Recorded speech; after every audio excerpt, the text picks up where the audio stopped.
উঠেছে যুব সমাজ, দিনের ডাকে আজ খালি মাদ্রাসা মসজিদ গড়ি করি নেকির কাজ।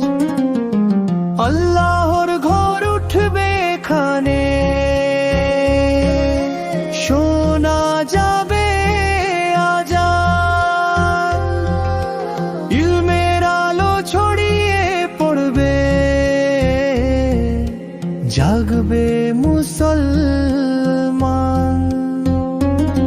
কোরআনের সুরে মুখর হবে এই ছোট্ট গ্রাম, নামাজ দোয়ায় ভরে উঠবে প্রতিটি সকাল শাম। কোরআনের সুরে মুখর হবে এই ছোট্ট গ্রাম, নামাজ দোয়ায় ভরে উঠবে